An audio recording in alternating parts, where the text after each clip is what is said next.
I had just purchased a subscription to you guys to avoid the sensationalism, yellow journalism, clickbait, and so forth. I'd been sold on the theory that a newspaper that has a steady stream of income from subscriptions would be safe from that. What a joke.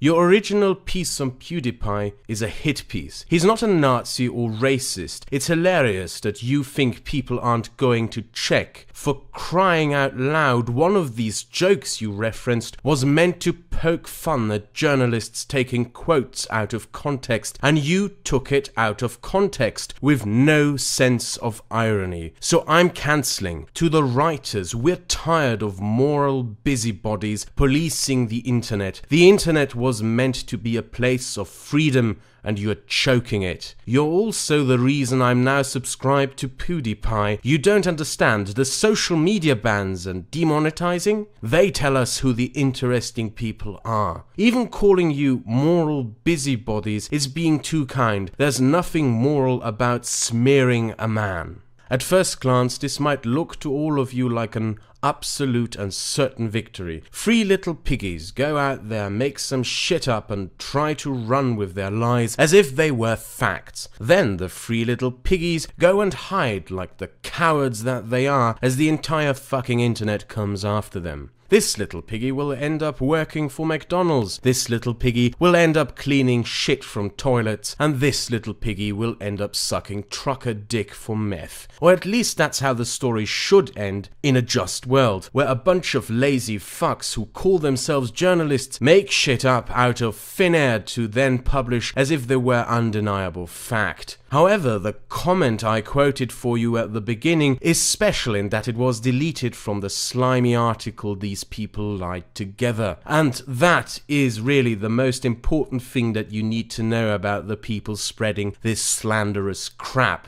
They don't give a shit. They don't care that you caught them lying. They don't care that the world's largest online community knows they are lying, and they don't care that the internet is calling them out. You are not dealing with some idiots here who got caught lying and now have to shrivel together like a cock in the Arctic to pathetically quivel up some apology, because in their minds, these people are right, no matter how much reality disagrees with them. You are dealing with a closed mind here. People who have come to the conclusion prior to making any investigation or inquiry into a matter that they have made a judgment of, even though you would expect a journalist to do those very fucking things. And their behavior on the internet has so far underlined that fact.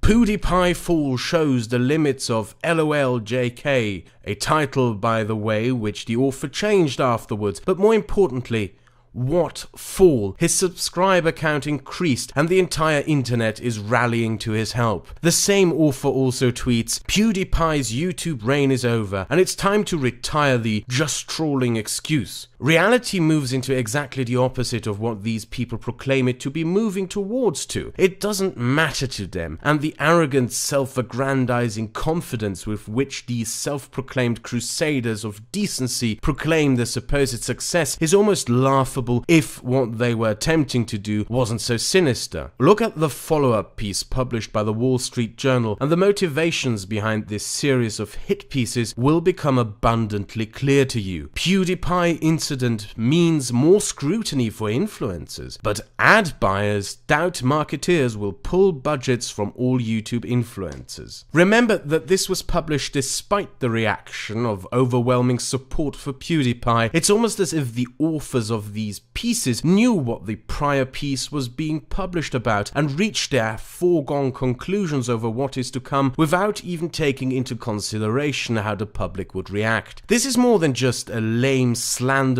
hit piece. It is an attempt to undermine the very basis upon which YouTube has been built, to be an open platform for all sorts of creators to express and share their creative potential. PewDiePie just showed every brand why influencers are dangerous, from Forbes magazine. When did fascism become cool? PewDiePie's antics are the thin end of the wedge. A white guy with a net worth of 124 million making poor brown people hold up a sign calling for genocide is pure banter, isn't it? From The Independent. The downfall of YouTube's biggest star is a symptom of a bigger illness. The Schadenfreude over YouTube star Felix sudden fall from grace overlooks much bigger, more insidious patterns of young men testing boundaries in the angriest corners of the internet, from that cancerous, repugnant cesspit known as BuzzFeed. YouTube's monsters, PewDiePie and his populist revolt from the New York Times. The articles all have the same undertone to them. YouTube is infested with Nazis, racists and other vile scum, and it is time to strangle YouTube's creators by cutting down on the financial assets available to them. For the past years since the advent of the internet, we have seen these publications in decline as their revenue steadily kept dropping, whilst new media has been advancing in being more informative, more creative, more exciting, more unique, and above all, more entertaining. It is easy to conclude that this move by these publications, who all acted in sync, almost as if this slanderous attack was coordinated, was done out of envy. But there is more to that. They are losing their grip on public power. They are losing the monopoly on shaping public opinion, as shaping public opinion is now possible to be done by anyone who can pick up a microphone and record their thoughts and aspirations. And as it happened, many of us who use this platform do not follow the strict limitations of political correctness that these ancient dinosaurs would wish to have enforced upon us all. Make no mistake about it, this is about more than merely PewDiePie. This is about this very platform itself and about the internet itself. As the articles and opinion essays indicate, this is a move to sanitize the internet, starting with YouTube and starting by attempting to force its biggest figure of success to his knees. Think of every channel you enjoy on this platform, the entertainers, the comedians, the educators, the artists, the provocateurs, the commentators, the scholars. Think of every person on this channel who you have ever watched and enjoyed. All of this is to be replaced with the glorious vision of YouTube that these people wish upon us. 24/7 BuzzFeed questions stereotype A has for stereotype B nonsense, squeaking gibberish lectures on how you are not allowed to have fun and childly friendly cuddly crap. A sanitized YouTube with no controversy, no boundary breaking creativity and expression, just pure monotonous boredom forever and ever. Not because it sells, but because the self-proclaimed prophets of decency proclaim that it sells and should be sold in the name of decency, and because Ratty McWeaselface thinks it's good.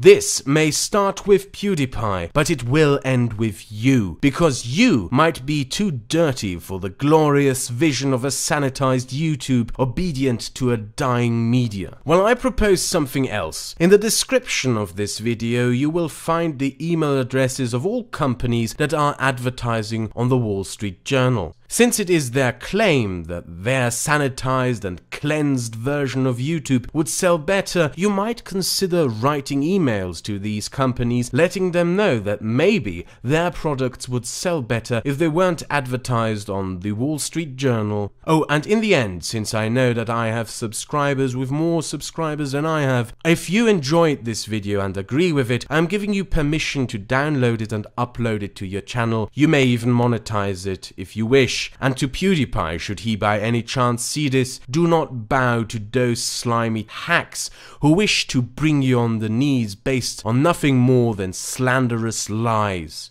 Have a nice day.